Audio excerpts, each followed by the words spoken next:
نہیں ہے نا امید اقبال اپنی کشتے ویراں سے، ذرا نم ہو تو یہ مٹی بڑی زرخیز ہے ساکی، سبق پھر پڑھ صداقت کا، عدالت کا، شجاعت کا، لیا جائے گا تجھ سے کام دنیا کی امامت کا۔ السلام علیکم، میرا نام سہیب حسن ہے اور آپ دیکھ رہے ہیں دی ریئل سین 7 نیوز۔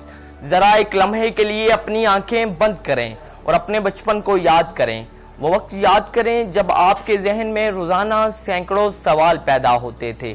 آپ سوچتے تھے آسمان نیلا کیوں ہے، چاند ہمارا پیچھا کیوں کرتا ہے، پرندے اڑتے کیسے ہیں اور بارش کہاں سے آتی ہے۔ ایک بچہ اس دنیا میں قدم رکھتا ہے تو وہ ایک قدرتی سائنسدان، ایک فلسفی اور ایک خواب دیکھنے والا انسان ہوتا ہے۔ اس کے اندر تجسس ہوتا ہے، سوال ہوتے ہیں، حیرت ہوتی ہے اور سیکھنے کی ایک بے پناہ خواہش ہوتی ہے۔ لیکن پھر وقت گزرتا ہے، وہی بچہ سکول جاتا ہے، کلاسوں سے گزرتا ہے، امتحان دیتا ہے، نمبر حاصل کرتا ہے اور آہستہ آہستہ اس کے سوال ختم ہونے لگتے ہیں۔ وہ سوچنا چھوڑ دیتا ہے اور صرف یاد کرنا سیکھ لیتا ہے۔ سوال یہ ہے کہ آخر اس کے ساتھ ایسا کیا ہوا؟ کیا ہمارا تعلیمی نظام بچوں کے ذہن روشن کر رہا ہے یا ان کی تخلیقی صلاحیتوں کو خاموش کر رہا ہے؟ کہ ہم مستقبل کے لیڈر، سائنسدان، معجد اور مفکر تیار کر رہے ہیں یا صرف نوجوان پیدا کر رہے ہیں جو کتابوں کے الفاظ تو دہرا سکتے ہیں لیکن نئے خیالات پیدا نہیں کر سکتے؟ یہ سوال صرف تعلیم کا نہیں بلکہ پاکستان کے مستقبل کا سوال ہے۔ آج پاکستان کے لاکھوں والدین اپنے بچوں کو بہترین تعلیم دلانے کے خواب دیکھتے ہیں۔ وہ اپنی ضروریات قربان کرتے ہیں، مہنگی فیس ادا کرتے ہیں، اضافی کام کرتے ہیں اور صرف اس امید پر زندگی گزارتے ہیں کہ ان کا بچہ کامیاب ہو جائے گا۔ لیکن کبھی کبھی مجھے لگتا ہے کہ ہم کامیابی کی تعریف ہی بھول چکے ہیں۔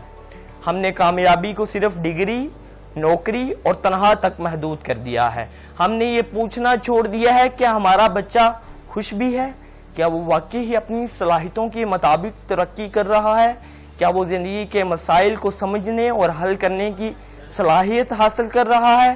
سب سے تکلیف دہ بات یہ ہے کہ ہم بچوں کو اس عمر میں دباؤ کا شکار بنا دیتے ہیں جب انہیں زندگی سے محبت کرنا سیکھنا چاہیے۔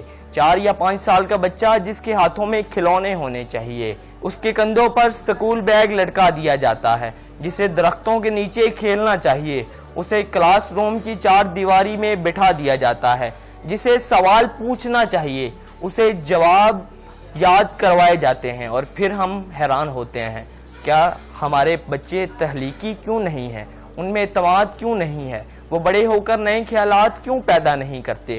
دنیا کی تاریخ اٹھا کر دیکھ لیجئے، ہر عظیم ایجاد، ہر بڑی دریافت اور ہر انقلاب ایک سوال سے شروع ہوتا ہے۔ اگر سوال نہ ہوتے تو بجلی نہ ہوتی، جہاز نہ ہوتے، کمپیوٹر نہ ہوتے اور آج کی جدید دنیا بھی وجود میں نہ آتی۔ لیکن افسوس یہ ہے کہ ہمارے تعلیمی نظام میں سوال پوچھنے کے بجائے خاموش رہنے کو ترجیح دی جاتی ہے۔ بچے کو سکھایا جاتا ہے جو کتاب میں لکھا ہے وہی سچ ہے، جو استاد نے کہا وہی آخری بات ہے۔ آہستہ آہستہ وہ سوال کرنا چھوڑ جاتا ہے اور پھر ایک دن وہ اپنے سوچنے کی صلاحیت بھی کھو دیتا ہے۔ اس سارے عمل میں والدین بھی غیر ارادی طور پر ایک اہم کردار ادا کرتے ہیں۔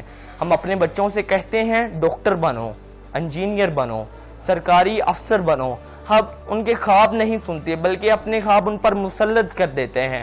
ہم ان کا موازنہ دوسروں سے کرتے ہیں اور انہیں احساس دلاتے ہیں کہ ان کی قدر صرف اس صورت میں ہے جب وہ مخصوص شعبوں میں کامیاب ہوں۔ لیکن حقیقت یہ ہے ہر بچہ منفرد ہوتا ہے، ہر بچے کے اندر ایک الگ صلاحیت چھپی ہوتی ہے۔ کوئی فنکار ہوتا ہے، کوئی لکھاری، کوئی کاروباری ذہن رکھتا ہے اور کوئی سائنس کی دنیا میں انقلاب لا سکتا ہے۔ افسوس یہ ہے کہ ہم اکثر ان صلاحیتوں کو پہچاننے سے پہلے ہی دبا دیتے ہیں۔ آج تعلیم ایک مقدس فریضے سے زیادہ ایک منافع بخش کاروبار بنتی جا رہی ہے۔ بڑے بڑے سکول، شاندار عمارتیں، دلکش اشتہارات اور بھاری فیسیں۔ والدین یہ سمجھتے ہیں کہ مہنگا سکول یعنی اچھی تعلیم، لیکن حقیقت اس سے زیادہ پیچیدہ ہے۔ اچھی تعلیم عمارتوں سے نہیں بلکہ اساتذہ سے ملتی ہے۔ اچھی تعلیم کتابوں سے نہیں بلکہ سوچنے کے انداز سے پیدا ہوتی ہے۔ اچھی تعلیم بچے کو صرف روزگار نہیں دیتی بلکہ اسے زندگی جینے کا شعور دیتی ہے۔ جب ہم سرکاری اسکولوں کے حالات دیکھتے ہیں تو دل مزید دکھی ہو جاتا ہے۔ کئی جگہوں پر بنیادی سہولیات موجود نہیں، اساتذہ کی کمی ہے، کلاس روم ناکافی ہیں اور وسائل محدود ہیں۔ دراصل اپنے مستقبل پر سرمایہ کاری نہیں کرتا۔ تعلیم پر خرچ کیا گیا ہر روپے دراصل آنے والی نسلوں پر خرچ کیا گیا روپے ہوتا ہے، لیکن بدقسمتی سے ہم اکثر اس حقیقت کو نظر انداز کر دیتے ہیں۔ پھر ہم شکایت کرتے ہیں کہ ہمارے نوجوان دنیا سے پیچھے کیوں ہیں، ہماری یونیورسٹیاں عالمی سطح پر نمایاں کیوں نہیں، ہماری معیشت مضبوط کیوں نہیں اور ہمیں نئی ایجادات کیوں نہیں ہوتی۔ لیکن ان تمام سوالوں کا جواب ایک ہی ہے، ہم نے تعلیم کو ترجیح نہیں دی، ہم نے نمبروں کو علم سمجھ لیا، ڈگریوں کو قابلیت سمجھ لیا اور امتحان کو کامیابی کا معیار بنا لیا۔ لیکن دوستو، ابھی سب کچھ ختم نہیں ہوا، امید ابھی بھی زندہ ہے۔ پاکستان کے ہر شہر، ہر گاؤں، ہر محلے میں ایسے بچے موجود ہیں جو خواب دیکھ رہے ہیں، ایسے اساتذہ موجود ہیں جو حالات کے باوجود اپنی پوری محنت سے نئی نسل کو سنوار رہے ہیں، ایسے نوجوان موجود ہیں جو اس ملک کو بدلنے کی صلاحیت رکھتے ہیں۔ ضرورت صرف اس بات کی ہے کہ ہم نے ان کے راستے کی رکاوٹیں دور کریں۔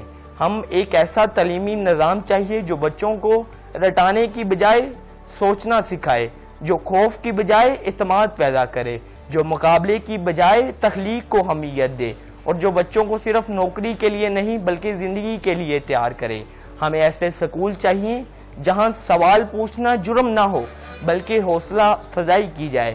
ہمیں ایسے اساتذہ چاہیے جہاں جو صرف کتاب نہ پڑھائیں بلکہ ذہن روشن کریں۔ ہمیں ایسے والدین چاہیے جو اپنے بچوں کے خواب سنیں، نہ کہ صرف اپنے خواب ان پر مسلط کر دیں۔ یاد رکھیں، قوموں کی تقدیر پارلیمنٹوں میں نہیں بلکہ کلاس رومز میں لکھی جاتی ہے۔ آج جو بچہ کسی سکول کی آخری بینچ پر بیٹھا ہے، کل وہی اس ملک کا سائنسدان، ڈاکٹر، انجینئر، جج، استاد یا لیڈر ہوگا۔ سوال صرف یہ ہے کہ ہم اسے کیا بنا رہے ہیں، ایک سوچنے والا انسان یا صرف ایک ڈگری ہولڈر۔ اگر ہم نے آج اپنے تعلیمی نظام کو بہتر بنانے کی سنجیدہ کوشش نہ کی تو آنے والی نسلیں ہمیں معاف نہیں کریں گی۔ اگر ہم نے آج درست فیصلے کر لیے، تعلیم کو اپنی اولین ترجیح بنا لیا اور اپنے بچوں کی تخلیقی صلاحیتوں کو پروان چڑھایا تو یقین رکھیں پاکستان کا مستقبل روشن ہو سکتا ہے، کیونکہ قومیں ہتھیاروں سے نہیں علم سے مضبوط ہوتی ہیں، عمارتوں سے نہیں تعلیم سے ترقی کرتی ہیں، اور حقیقی تبدیلی ہمیشہ ایک کلاس روم سے شروع ہوتی ہے۔ اسی کے ساتھ مجھے دیجیے اجازت، اللہ حافظ، اور ایک دفعہ سوچئے گا ضرور، ہمیں اپنا تعلیمی نظام اور اپنے بچوں کا مستقبل خود سوچنا ہے۔